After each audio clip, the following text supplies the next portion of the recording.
Magandang tanghali mga kabay. So meron po akong approved na paliser dito mga kabay, DeWalt. Ang papalitan lang natin dito mga kabay ay armature, tsaka isang carbon, tsaka dalawang brass cap. Ayan. So tara mga kabay, samahan nyo ako, kakabit natin. So ayan mga kabay, natanggal ko na po yung screw. So bubuksan na po natin. Ayan.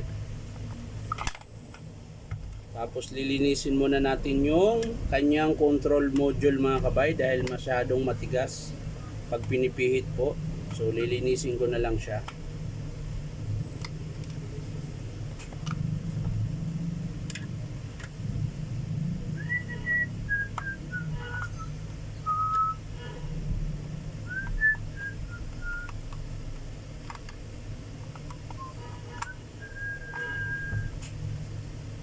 So lilinisin ko muna ito mga kabay.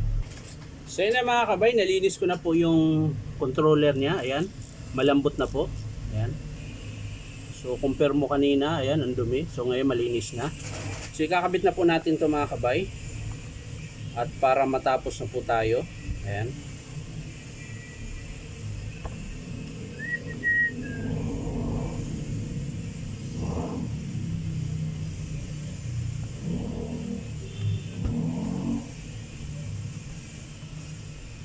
Kakabit na po natin ito mga kabay,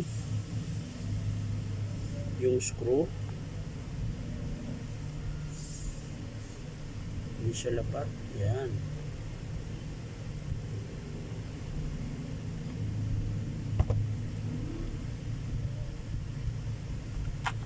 Uy, makisama ka naman Brad. Yun, makisama din siya mga kabay.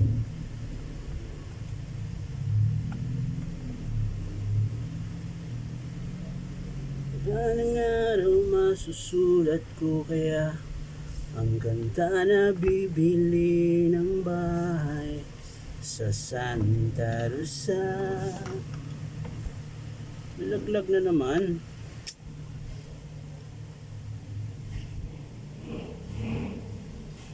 Nalagay ko ng 7-Eleven sa highway kahit ayaw kong maging kapitalista.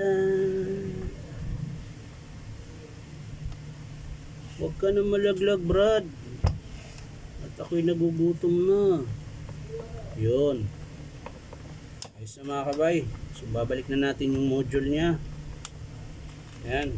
Tapos syempre ito yung bagong armature mga kabay. Ayan, kakabit na po natin ito mga kabay. Dito muna sa gearbox. Ayan, dito na lang para sakto. Ayan. Ayan. Tapos gearbox.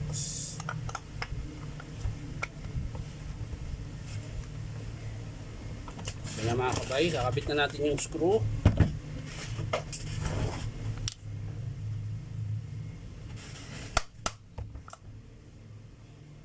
Yun.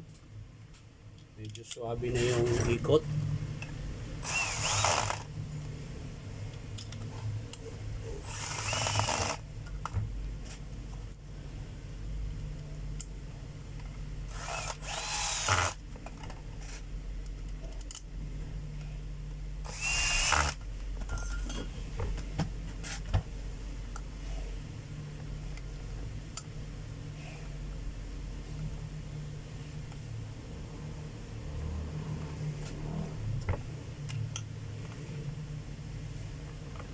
Yan.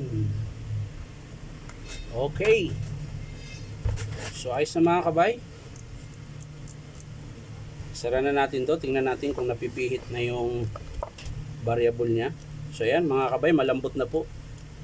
Hindi na siya kagaya dati na hindi siya naiikot. So sasara na natin mga kabay.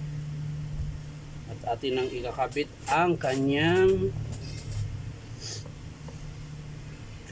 carbon. So, sara mo natin to.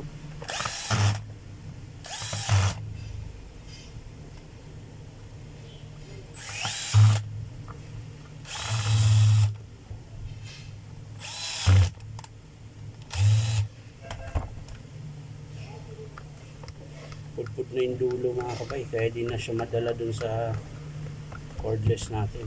So yun na mga kabay, carbon na lang. Ito po yung bagong carbon mga kabay, oh. Mahaba na po siya.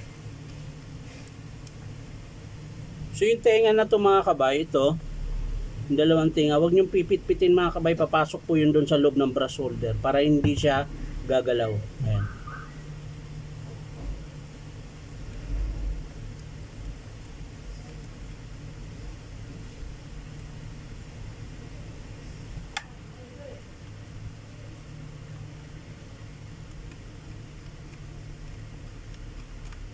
Pumasok ka na, pumasok ka na. So yan mga kabay, nakabit ko na po yung carbon brush. So ititesting na po natin ngayon mga kabay. So lalagay muna natin sa pinaka mahina. Yun. Yun po yung pinaka mabagal niya mga kabay, 600. Tapos lalagay natin sa 1000. Yan. Sunod 14. 1.8 2.2 2.5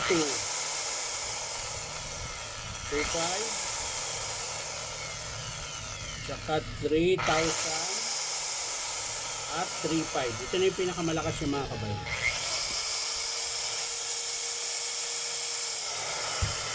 So yan lang po mga kabay, pinalitan natin armature, carbon brush tsaka dalawang brush cap. Nawala na isang brush cap mga kabayan. Basag po kasi yung brush cap niya eh.